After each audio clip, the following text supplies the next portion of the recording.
كل عبد منيب ونزلنا من السماء ماء مباركا فأنبتنا به جنات وحب الحصيد والنخل باسقات لها طلع نضيد رزقا للعباد وأحيينا به بلدة ميتا كذلك الخروج كذبت قبلهم قوم نوح وأصحاب الرس وثمود وعاد وفرعون وإخوان لود وأصحاب الأيكة وقوم تبع وكل كذب الرسل فحق وعيد أفعين بالخلق الأول بل هم في لبس من خلق جديد أعوذ بالله من الشيطان الرجيم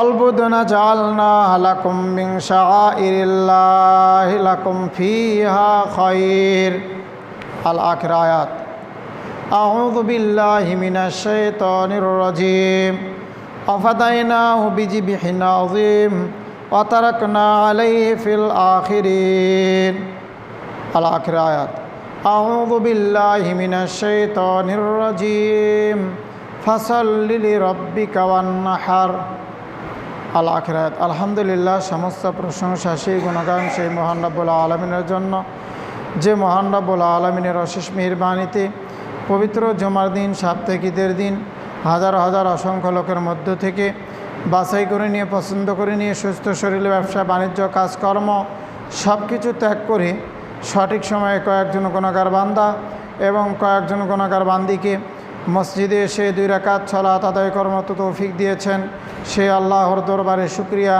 সবাই জোরে সোরে বলি আলহামদুলিল্লাহ। আমাদের প্রিয় নবী জনাবে মুহাম্মদ রাসূলুল্লাহ সাল্লাল্লাহু আলাইহি ওয়াসাল্লামের প্রতি দরুদ ও সালাম বর্ষিত হোক। সবাই বলি আল্লাহুম্মা সাল্লি আলাই আল্লাহুম্মা বারিক আলাই। সম্মানিত মুসল্লিন ইকরাম, গত জুমায় যে উল্লিখিত বিষয়ের উপরে আলোচনা করা হয়েছিল বা শুনেছিলেন তা ছিল সালাতের গুরুত্ব ও ফজিলত, এবং যারা স্বেচ্ছায় সালাত ইচ্ছাকৃতভাবে ছেড়ে দেয় তাদের প্রসঙ্গে আল্লাহ রাসূল সাল্লাল্লাহু আলাইহি সাল্লাম কি বলেছেন এ প্রসঙ্গে আমরা গত জুমায় গুরুত্বপূর্ণ আলোচনা শুনেছিলাম। যদিও আলোচনায় কোনো কাজে আসে না, এরপরও আমাদেরকে একই কথা বারবার বলতে হয়। আলোচনায় যে কেন কাজে আসে না এটা আমাদেরই ব্যর্থতা না যারা শোনে মুসল্লি যারা আছে তাদেরই ব্যর্থতা, কোনোভাবেই বুঝে উঠতে পারছি না। হয়তোবা আমি বুঝাতে সক্ষম, তাছাড়া মুসল্লিদের পরিস্থিতি এরকম হবে কেন? অক্তিয়া মুসল্লি তো নাই জুমাবারের দিনে আজকের জুমায় বিগত 20 বছর আমার ইমামতির বয়স, এই 20 বছরে আজকের জুমার মতো দুঃখজনক জুমা আমি কোনো দিনই পাইনি। টাইম ওভার হয়ে গেছে কিন্তু মুসল্লির পরিস্থিতি খুব খারাপ, মুসল্লিই নাই। দুনিয়াবি কাজ নিয়ে যে মানুষ এত ব্যস্ত হয়েছে, দুনিয়া যে মানুষ এত প্রিয় করে দেখছে, দুনিয়াতে মানুষ এরকমভাবে ব্যস্ত হয়েছে যে পরকালীন জীবন বলতে যে একটা জীবন আছে ওই জীবনের কথা মানুষ ভুলে গিয়েছে। মানুষ মনে করছে যে এই দুনিয়ার জীবনটাই জীবন, পরকালীন জীবন বলতে আর কোনো কিছু নেই। আসলে যে দুনিয়ার জীবনটাই মিছা, দুনিয়ার জীবন যে জীবন না, পরকালীন জীবনটাই যে মানুষের জন্য একটা জীবন, ওটাই যে একটা মানুষের নির্ধারিত সময়। সেদিন যে মানুষের বিচারের সম্মুখীন হতে হবে, সেদিন মানুষের ন্যায় অন্যায় গণনা বাছনা করে ভালো মন্দ নির্ণয় করে সেদিন মানুষকে পুরস্কৃত করা হবে, জান্নাত জাহান্নাম তাদেরকে প্রদান করা হবে। কিন্তু এই চিন্তা আমাদের কারো মাথায় নাই। আমরা আছি বাড়িঘর, বউ, সন্তান আদি এগুলো নিয়ে ব্যস্ত, সংসার নিয়ে ব্যস্ত। তো সম্মানিত মুসল্লিন কিরাম, দুঃখের সাথে বলতে চাচ্ছি যে আজকের জুমার খুতবায় সংক্ষিপ্ত সময়ের আলোচনার বিষয় কুরবানির গুরুত্ব ও ফজিলত। যেহেতু আমাদের সামনে ঈদুল আজহার ঈদ চলে আসতেছে, আজ জিলকদ মাসের 18 তারিখ, এরপরেই 12 দিন বা 11 দিন পরে আমরা পেয়ে যাব জিলহজ মাস। জিলহজ মাস দিনগুলো অতিবাহিত হয়ে 10ই জিলহজে কুরবানি। তো যাই হোক, হাতে গোনা আর 21 থেকে 22 দিন সময় বাকি রয়েছে। এর মধ্যেই এরপরে আমাদের সামনে কুরবানি চলে আসবে। তো কুরবানির জন্য আমাদেরকে মুসলিম হিসাবে যে প্রস্তুতি নেওয়া দরকার বা গুরুত্ব, এর উপরে সংক্ষেপে আলোচনা করব। সম্মানিত মুসলিনী গ্রাম, যদিও আলোচনাগুলো আপনাদের শোনা, আরবিতে কুরবানি শব্দের অর্থ কুরবান, আরবিতে বোঝানো হয়েছে কুরবান, আর ফার্সিতে বা উর্দুতে বোঝানো হয়েছে কুরবানি। আরবিতে বোঝানো হয়েছে কুরবান, আর সেটা উর্দু এবং ফার্সিতে নামকরণ হয়েছে কুরবানি, যার পরিচিত হয়েছে, যার অর্থ নৈকট্য হাসিল করা, নৈকট্য লাভ করা, মানে আল্লাহকে সন্তুষ্ট করা। যে জিনিসের মাধ্যমে আল্লাহকে সন্তুষ্ট করা যায় সেই জিনিসটাকেই কুরবানি বলা হয়।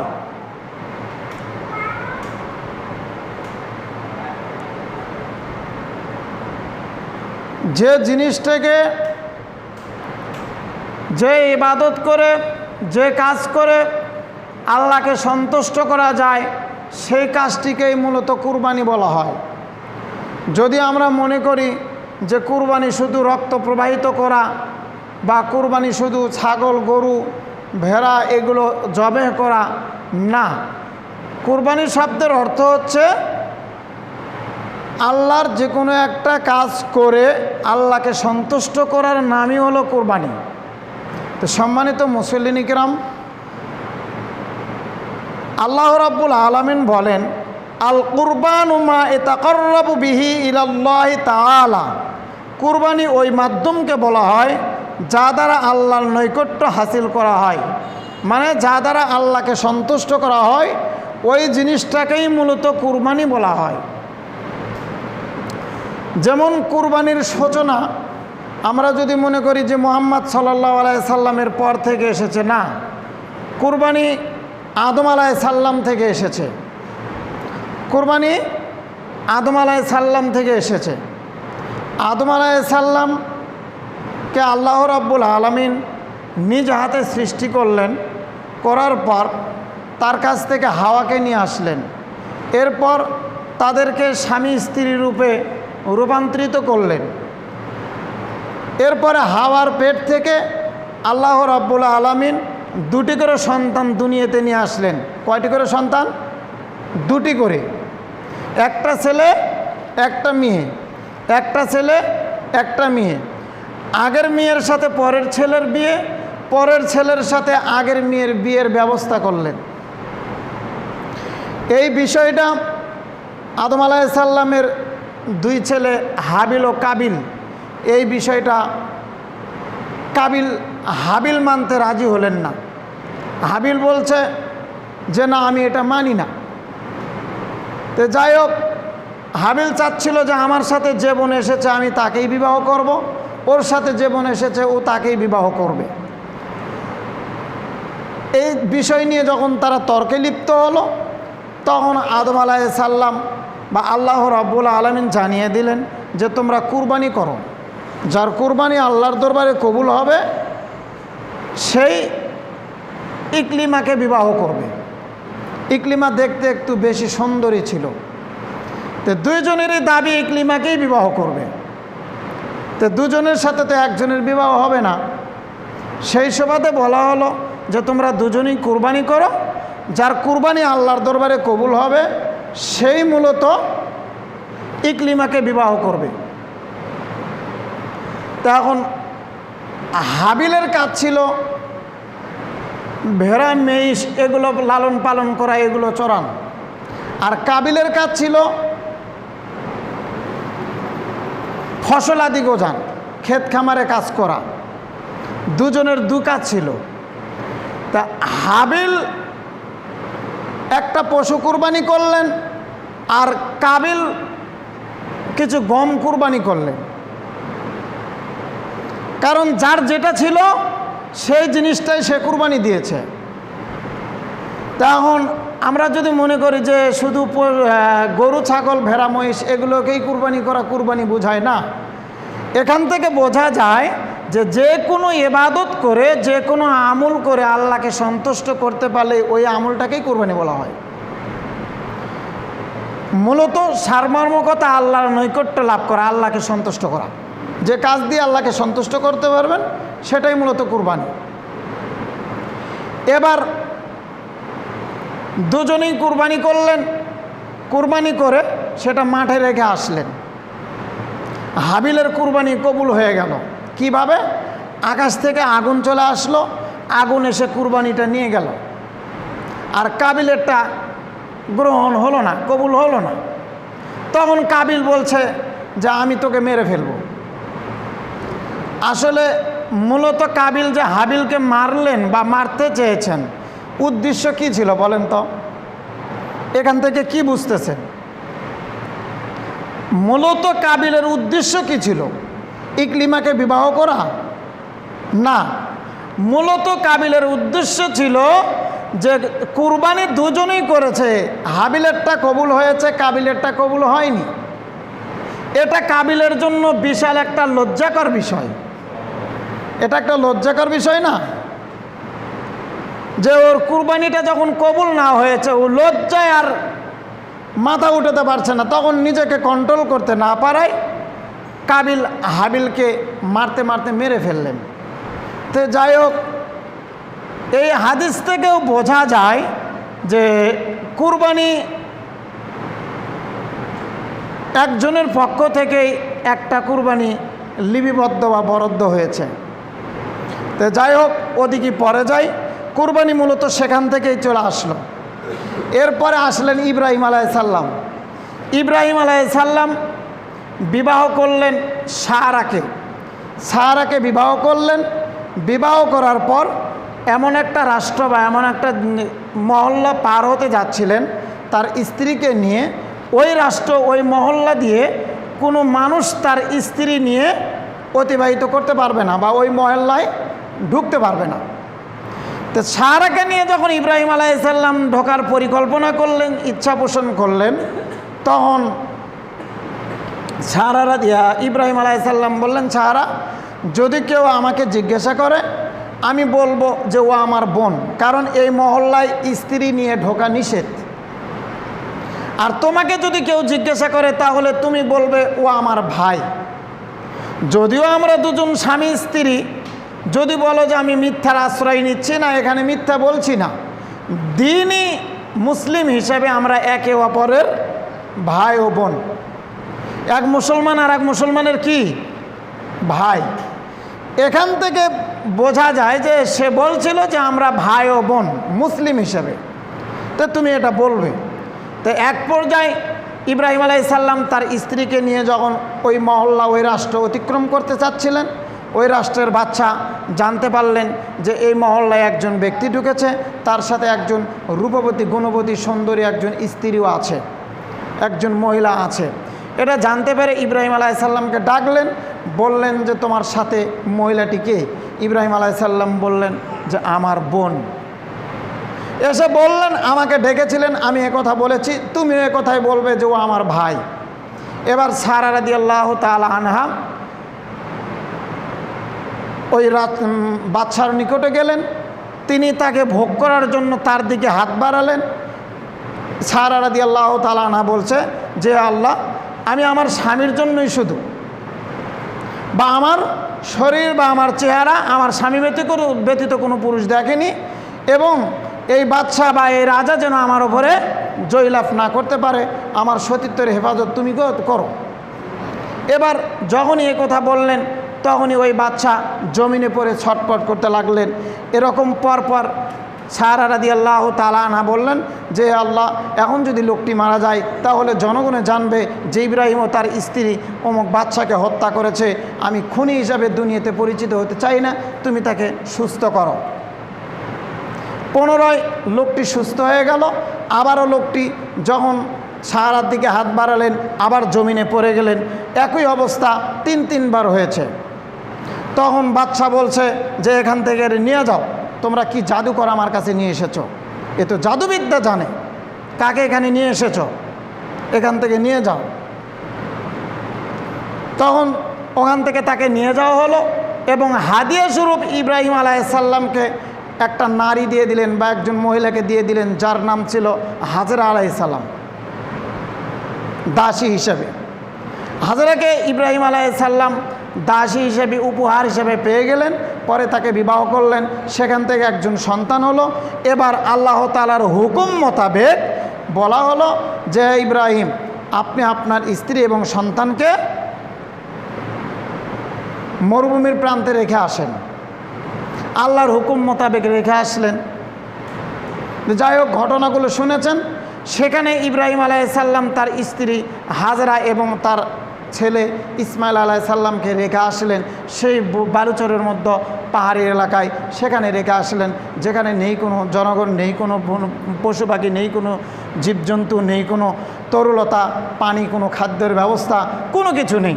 ইব্রাহিম আলাইহিসসালাম রেখে চলে আসতেছেন। পিছন দিক থেকে হাজরা ডেকে ডেকে বলছেন, ইয়া ইব্রাহিম, আপনি এটা কি করছেন? যেখানে কোনো মানুষ নেই, যেখানে কোনো জনগণ নেই, যেখানে কোনো খাদ্যের ব্যবস্থা নেই, সেখানে আমাদেরকে রেখে চলে যাচ্ছেন। এই দুধের বাচ্চাকে নিয়ে আমি এখানে কিভাবে থাকবো, কিভাবে খাবো?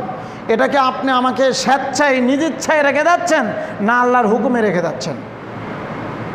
যখনই বলছে আল্লাহর হুকুমে রেখে যাচ্ছেন, তখনই ইব্রাহিম আলাইহিসসালাম বলছেন না। এরপর ইব্রাহিম আলাইহিসসালাম সেই পাহাড়ের কিনারে দাঁড়িয়ে দু হাত উত্তোলন করে আল্লাহকে ডাকলেন আর বললেন যে আল্লাহ, আমি আমার স্ত্রী এবং সন্তানকে রেখে গেলাম, এর দায়িত্ব তোমার হাতে। সেখানে ইব্রাহিম আলাইহিসসালামের স্ত্রী হাজরা এবং সারার খাদ্য খাওয়ার যা ব্যবস্থা সব কিছু আল্লাহ নিজেই নিয়ে নিলেন। বলেন সুবহানাল্লাহ। তো সম্মানিত মুসলিম কিরাম, তো শিশু বয়স থেকে ইসমাইল আলাইহিসসালাম এই বাপ ছাড়াই মায়ের সাথে সেই মরুভূমির মধ্যে লালিত পালিত হতে থাকলো। হাঁটি হাঁটি পায়ে পায়ে যখন সন্তানটা বড় হয়ে গেল, এরপর ইব্রাহিম আলাইহিসসালামকে আবার স্বপ্নে জানিয়ে দিল, ইব্রাহিম, তুমি তোমার সন্তানকে কুরবানি করো।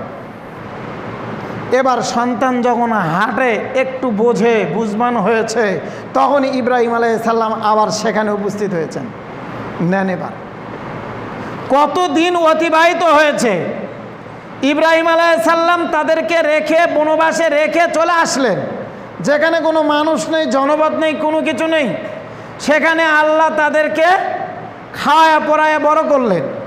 এরপরে হঠাৎ করে একদিন যে বলছে যে আমার বৎস, আল্লাহর হুকুম মোতাবেক আমাকে স্বপ্নে দেখানো হয়েছে যে আমি তোমাকে কুরবানি করছি। পিতা পুত্রের আলাপ। সম্মানিত মুসলিম কিরাম, ইব্রাহিম আলাইহিসসালাম যখনই বললেন, তখন ইসমাইল বললেন যে যদি আল্লাহ আপনাকে বলে রাখেন, যদি আল্লাহ আপনাকে স্বপ্নে দেখিয়ে থাকেন, তাহলে সেটা আপনি বাস্তবে প্রমাণিত করুন। আমরা এই কথাকে বা এই ইতিহাসটা এভাবে শুনেছি যে ইসমাইল আলাইহিসসালামের হাত বেঁধেছে, পা বেঁধেছে, মানে অনেক কিছুই শুনেছি। এগুলো সব ভিত্তিহীন। তাদের বাপ বেটা দুজনের মধ্যে পরামর্শ হয়েছে, স্বেচ্ছায় নিজ ইচ্ছায় রাজি হয়েছে, এমনকি কিয়ামতের মাঠে সবুরকারীর কাতারে দাঁড়াবে এই আশা রেখে কুরবানির জন্য প্রস্তুতি গ্রহণ করেছে।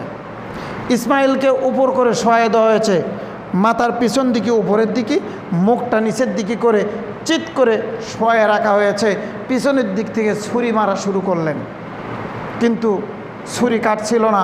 এমন সময় আল্লাহ রাব্বুল আলামিন বললেন, এই ইব্রাহিম, আমি সন্তুষ্ট হয়ে গিয়েছি, তোমার ছেলেকে কুরবানি করতে হবে, এটা আমার মূল উদ্দেশ্য না। তুমি কি করো, তোমার ইমানি বল কতটুকু, এটাই আমার মূল উদ্দেশ্য ছিল জানা।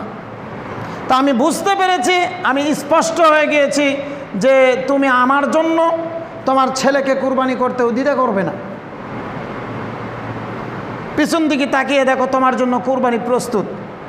জান্নাত থেকে আল্লাহ তাআলা একটা দুম্বা সেখানে উপস্থিত করলেন। সেই দুম্বাটা ইব্রাহিম আলাইহিস সালাম কুরবানি করলেন। সেখান থেকে চলে আসলো কুরবানির ইতিহাস। এভাবে আমাদেরকে কুরবানি করতে হয়, এটা কিয়ামত পর্যন্ত জারি থাকবে।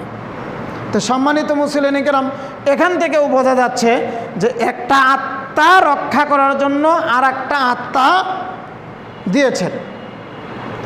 একটা আত্মার বিনিময়ে আর একটা আত্মা, মানে একটা জানের বিনিময়ে আর একটা জান আল্লাহ তাআলা দিয়েছেন বা ইব্রাহিম আলাইহিস সালাম দিয়েছেন। তো সম্মানিত মুসলিম কিরাম, সারমর্ম কথা পরে বুঝবেন। আল্লাহ রাব্বুল আলামিন মূলত সেখান থেকে কুরবানি নিয়ে আসলেন। আজ চলছে কুরবানি, কিয়ামত পর্যন্ত এভাবেই চলবে। কুরবানি একটি সুন্নত ইবাদত, সুন্নতে মুআক্কাদা। যদি কেউ করে বা কুরবানি দেয় নেকি হবে, যদি না দেয় এতে করে তার পাপ হবে না। কুরবানি একটি সুন্নতে মুআক্কাদা, গুরুত্বপূর্ণ ইবাদত, যা দিয়ে জান্নাত লাভ করা যায়, যা দিয়ে আল্লাহকে সন্তুষ্ট করা যায়, যা দিয়ে আল্লাহর নৈকট্য হাসিল করা যায়। সম্মানিত মুসলিম কিরাম, আল্লাহ রাব্বুল আলামিন বলেছেন, অলবুদনা জাআলনাহা লাকুম মিন শাআইরিল্লাহ শাআইরিল্লাহি লাকুম ফিহা খায়র। আর তোমরা কুরবানির পশুসমূহকে আমরা তোমাদের জন্য আল্লাহর নির্দেশন সময়ের মধ্যে একটি নির্দেশন দিয়েছি। মানে আল্লাহ রাব্বুল আলামিন বললেন, অলবুদনা জাআলনাহা, কুরবানির পশুসমূহকে আমরা তোমাদের জন্য আল্লাহর নির্দেশন সমূহের অন্তর্ভুক্ত একটি নির্দেশন আমি দিয়েছি। মানে আল্লাহর বিধিবিধান, আল্লাহর যে হুকুম রয়েছে সেই হুকুমের মধ্যে একটা হুকুম কুরবানি। যদিও সুন্নত বিষয়, এটা কার হুকুম? আল্লাহর হুকুম। এতে কি হবে? মিন শাআইরিল্লাহ, তোমরা আল্লাহর নৈকট্য লাভ করবে, এটা আল্লাহর পক্ষ থেকে। ফিহা খায়র, যদি তোমরা করতে পারো তাহলে এটাই তোমাদের জন্য সবচেয়ে উত্তম হবে। যদি কেউ কুরবানি করতে পারে তাহলে ওই ব্যক্তির জন্য সবচেয়ে এটাই উত্তম হবে। এই কথাটাই আল্লাহ রাব্বুল আলামিন বললেন। সম্মানিত মুসলিম কিরাম, এরপরে ইব্রাহিম আলাইহিস সালাম এবং ইসমাইলের যে কথা শুনলেন, এখানে আল্লাহ রাব্বুল আলামিন বলেছেন, আফাদাইনাহু বিযিবহিন আযীম ওয়া তারাকনা আলাইহি ফিল আখিরিন। আর আমরা তার পরিবর্তে, ওই যে কুরবানির পশুটার কথা, আফাদাইনাহু বিযিবহিন আযীম, আমরা তার পরিবর্তে জবে করার জন্য দিলাম একটি মহান কুরবানি।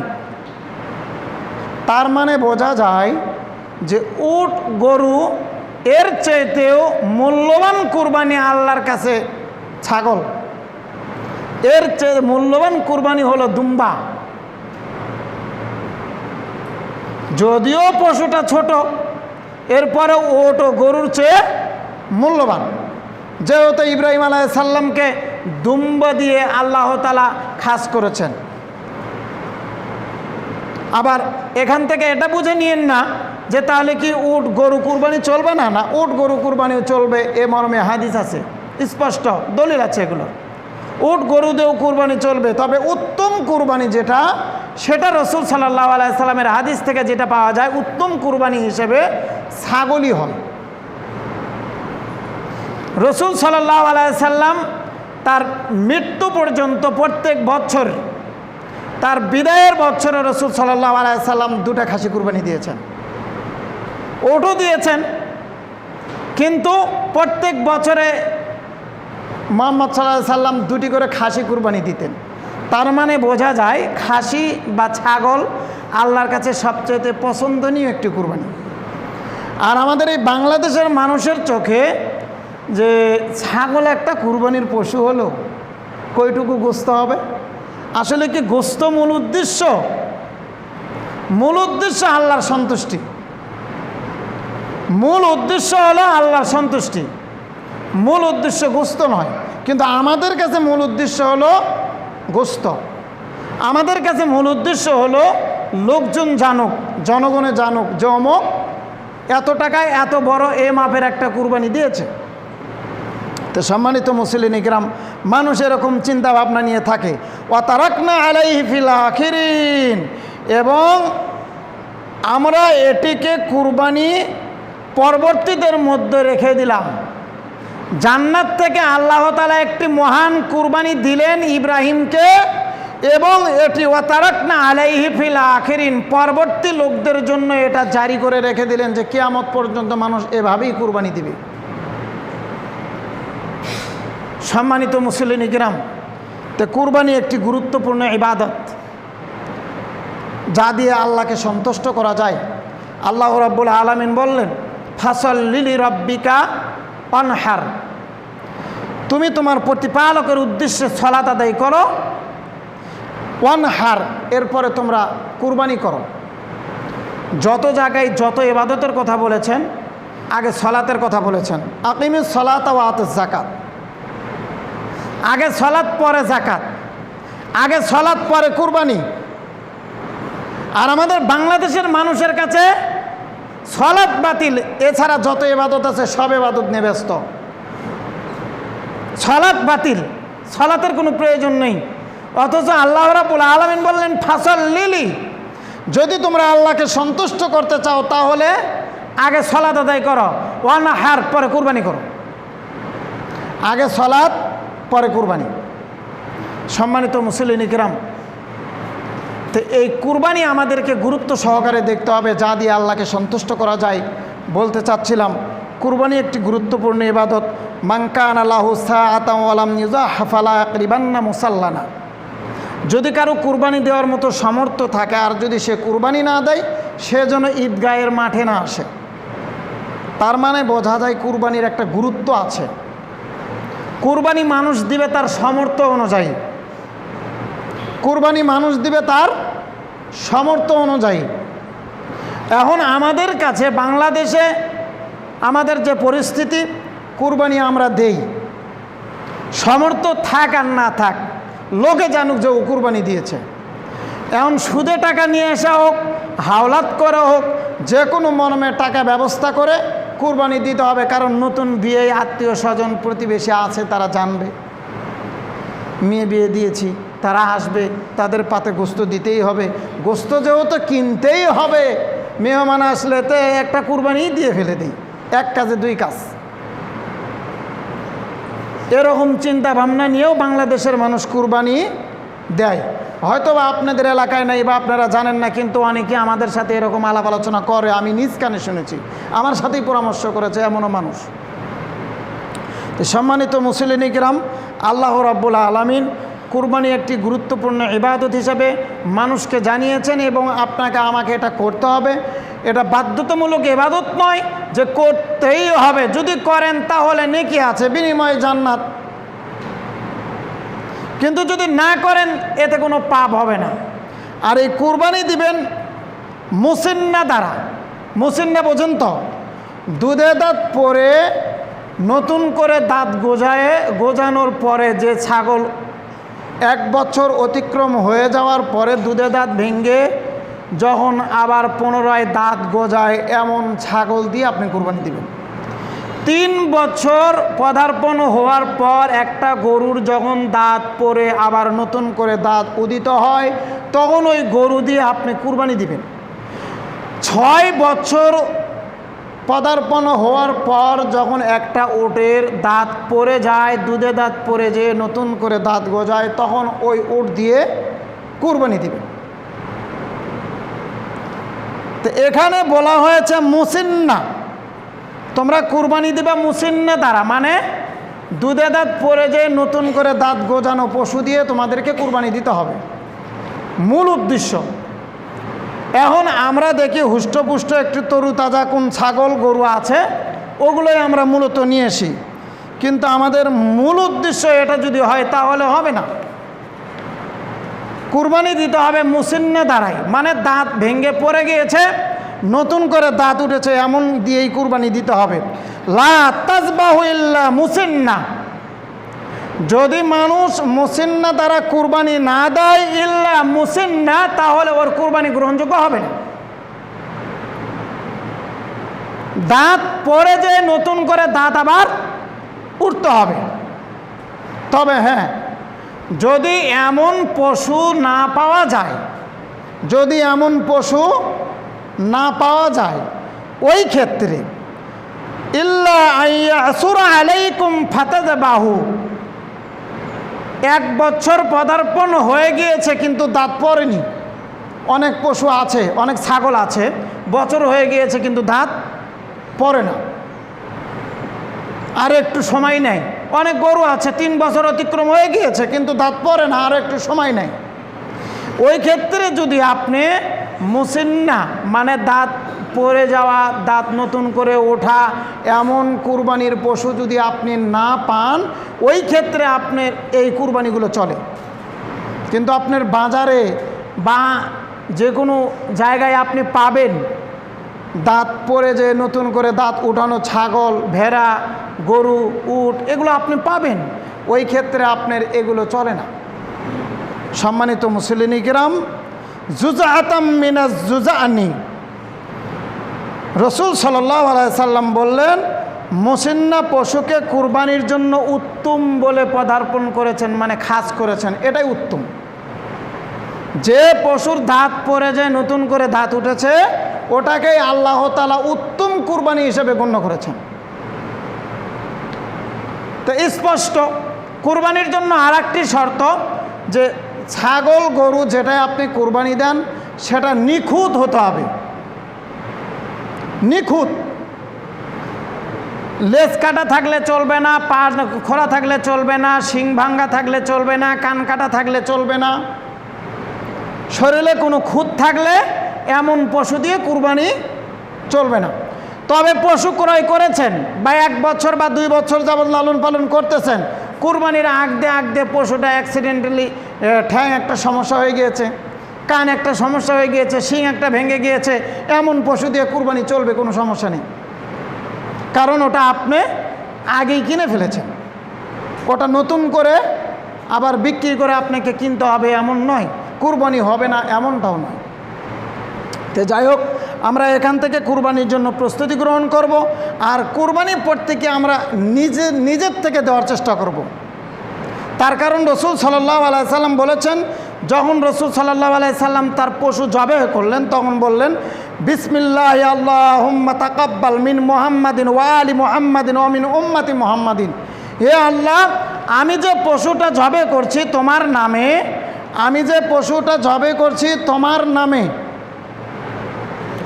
সেটা মিন মুহাম্মাদিন, এটা তুমি মুহাম্মাদের পক্ষ থেকে কবুল করো। বলেন সুবহানাল্লাহ। এরপরে বললেন ওয়ালি মুহাম্মাদিন, মুহাম্মাদের পরিবারের পক্ষ থেকে কবুল করো। এরপরে বলেন ওয়ামিন উম্মতি মুহাম্মাদিন, তার উম্মতের পক্ষ থেকে কবুল করো। এখন পশুটা ক্রয় করা ছিল কার টাকায়? পশুটা ক্রয় করা ছিল কার টাকায়? মুহাম্মদ সাল্লাল্লাহু আলাইহি সাল্লাম নিজের টাকায় কিনেছিলেন। কিন্তু যখন জবাহ করলেন তখন কতজনের নিয়ে করলেন? কতজনের পক্ষ থেকে করলেন? তার নিজের পক্ষ থেকে, তার পরিবারের পক্ষ থেকে এবং সাহাবীদের পক্ষ থেকে। কিন্তু টাকা ছিল একজনের।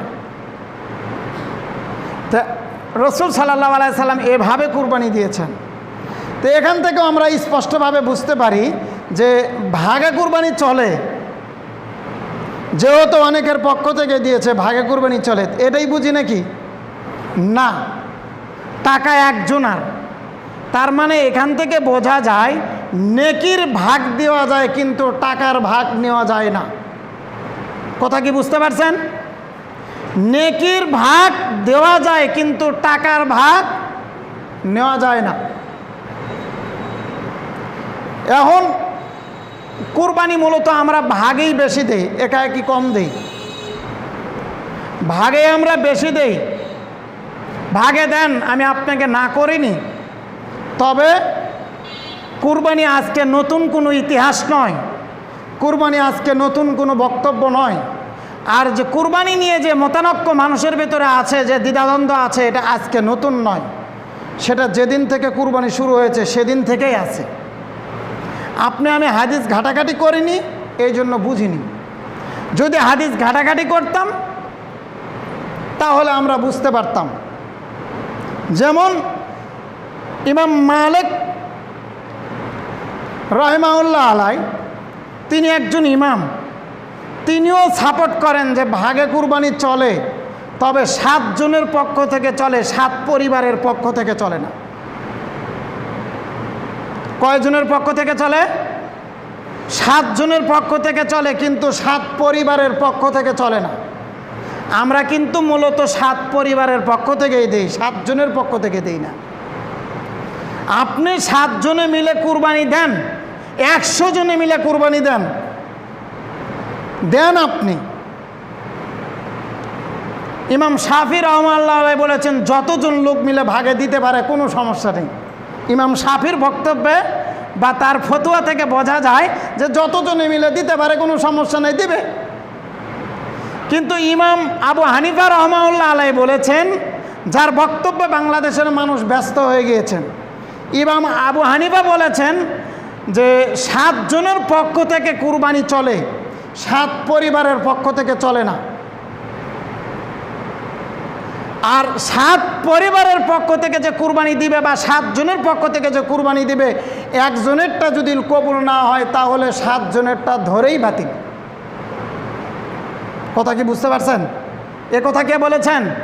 ইমাম আবু হানিফা বলেছেন যে 7 জনের পক্ষ থেকে একটা পশু জবে করলো, একটা পশু কুরবানি করলো, এর ভেতরে একজনেরটা যদি কবুল না হয় তাহলে বাকি 6 জনেরটা সহ বাতিল। কথা বোঝেননি? তার কারণ হালালের ভেতরে কি ঢুকে পড়েছে? হারাম ঢুকে পড়েছে। 10 কেজি গরুর গোস্তের ভেতরে 1 টুকরো যদি শুয়োরের গোস্ত থাকে বা কুকুরের গোস্ত থাকে, সেটা যদি এই জনগণ জানে যে এই পাতিলের ভেতরে 10 কেজি গরুর গোস্তের ভেতরে 1 টুকরো কুকুরের গোস্ত দিয়েছে, কেউ আপনারা খাবেন? কেউ খাবেন? কেউ খাবেন না এই গোস্ত। তার কারণ ওর ভেতরে কি আছে? হারাম 1 টুকরো গোস্ত আছে। তা আপনি 7 জনে যে ভাগে কুরবানি দিতে গেলেন, 7 জনের মধ্যে কারটা হালাল টাকা কারটা হারাম টাকা এটা আপনি বোঝেন না। একজন ব্যাংকে চাকরি করে, একজন সুদি টাকা লাগায়, একজন ঘুষ খায়, একজন জুলুমকারী আর একজন হালালকারী। এতগুলো মানুষ মিলিয়ে কুরবানি দিল, কার কুরবানি কবুল হবে? কুরবানি আপনি ভাগে দেন, নিষেধ করিনি, দেন আপনি। ভালো মানুষ বাছাই করে হালাল হারাম নির্ণয় করে দিয়ে, আর যদি তা না বাছাই করতে পারেন তাহলে একা একাই কুরবানি দিয়েন, ভাগে দেওয়ার দরকার নেই। সামর্থ্য অনুযায়ী যা আসে, ভেড়া হলে ভেড়া দিবেন, বেশি সামর্থ্য থাকলে ছাগল দিবেন, তার চেয়ে বেশি সামর্থ্য থাকলে 2টা ছাগল দিবেন, তার চেয়ে বেশি সামর্থ্য থাকলে গরু দিবেন, তার চেয়ে বেশি সামর্থ্য থাকলে 2টা গরু দিবেন, তার চেয়ে বেশি সামর্থ্য থাকলে সৌদি থেকে উট নিয়ে এসে উট কুরবানি দিয়ে। কিন্তু হারামখোরের সাথে মিশেন না। আজ বাংলাদেশের মানুষ একটা ফতুয়া ইমামদের কাছে জানে কুরবানির বিষয়ে যে হুজুর ভাগে কুরবানি চলবে, আর বেনামাজির সাথে ভাগে কুরবানি দিলে কি চলবে? কুরবানি একটা সুন্নত বিষয়, বেনামাজির সাথে দিলে চলবে কি না চলবে এটা জানার জন্য আসলো।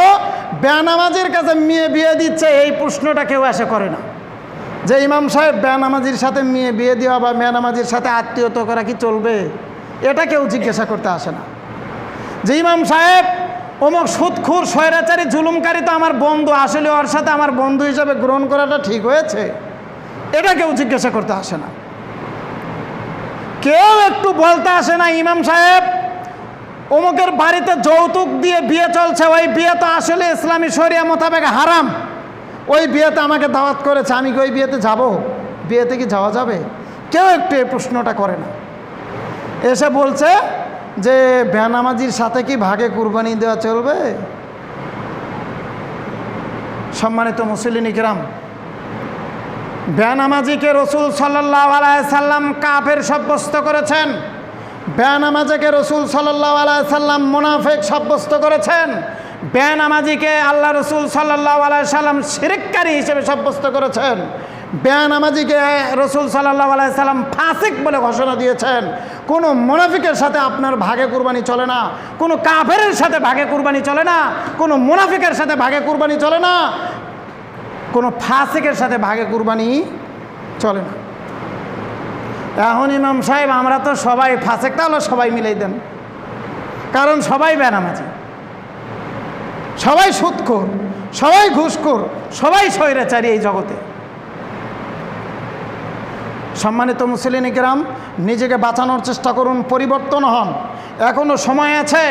ইব্রাহিম আলাইহিস সালাম যেদিন ইসমাইলকে কুরবানির জন্য প্রস্তুতি গ্রহণ করেছিলেন, এই হাদিস থেকে যা প্রমাণিত হয় বা কোরআনের আয়াত থেকে যা প্রমাণিত হয়, ওয়াফাদাইনাহু বিযিবহিন আযীম ওয়া তারাকনা আলাইহি ফিল আখিরিন, ওখান থেকে যে প্রমাণিত হচ্ছে যে ইসমাইলের পরিবর্তে একটা আত্মার, একটা জানের পরিবর্তে আর একটা জান আল্লাহ তাআলা দিয়েছিলেন।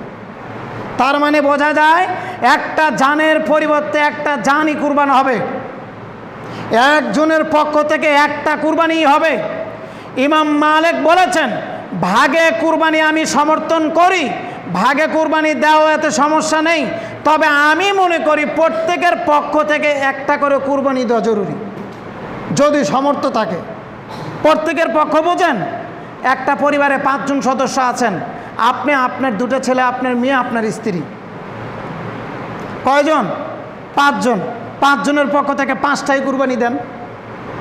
ইমাম মালিক বলেছে আমি এটাই সমর্থন করি,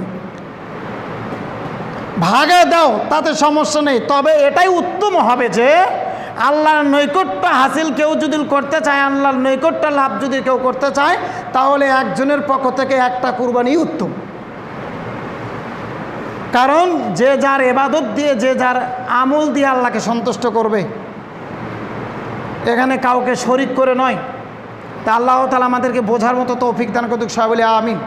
সম্মানিত মুসলিম কিরাম, বিনীত অনুরোধ থাকবে, কুরবানির আর বেশি দিন সময় নেই, প্রত্যেকে কুরবানির জন্য প্রস্তুতি গ্রহণ করব, কুরবানি ক্রয় করব, কুরবানি নিয়ে আসব। কুরবানির জন্য যে মূল শর্তগুলো রয়েছে এগুলো যদি জানা না থাকে, যারা জানে তাদের নিকট থেকে জেনে নিব, এরপরে আমরা কুরবানি করব। কুরবানি দেওয়াটা কঠিন বিষয় না, কিন্তু কুরবানির জন্য যে শর্ত আছে সেগুলো হলো মানুষের জন্য কঠিন। যেমন চুল, নখ, গোঁফ এগুলো কাটা, চাঁদ ওঠার পরে এগুলো কাটতে পারবে না। এখন 1.5 লক্ষ টাকা দিয়ে কুরবানি করেছে, ঈদের দিনে সকালবেলা বা ঈদের আগের দিন একেবারে ক্লিন সেভ করে মাঠে এসেছে, ও কুরবানি দিয়ে কী করবে? এটা তো রাসূলের নিষেধ, ওই আইন মানে না। দাড়ি চেয়েছে একেবারে মাঠে এসেছে, ও আল্লাহর আইন মানে না, আর ও কুরবানি নিয়ে ব্যস্ত। তো সম্মানিত মুসলিম কিরাম, কুরবানির জন্য শর্ত রয়েছে, টাকা হালাল হতে হবে, নিয়ত খালেস হতে হবে, সঠিক নিয়ত হতে হবে। ইন্নামাল আমালু বিন্নিয়াত, প্রত্যেকটা আমল মানুষের নিয়তের উপরে নির্ভরশীল। নিয়ত যে যেভাবে করবেন সেইভাবে কবুল হয়ে যাবে।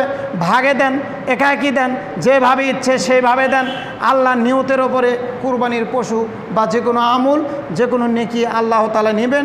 আল্লাহ তাআলা আমাদেরকে বুঝে আমল করার তৌফিক দান করুক, সবাই বলি আমিন। এই বলে আমি আমার আলোচনা শেষ করছি। ওমালাইনিল বারাক।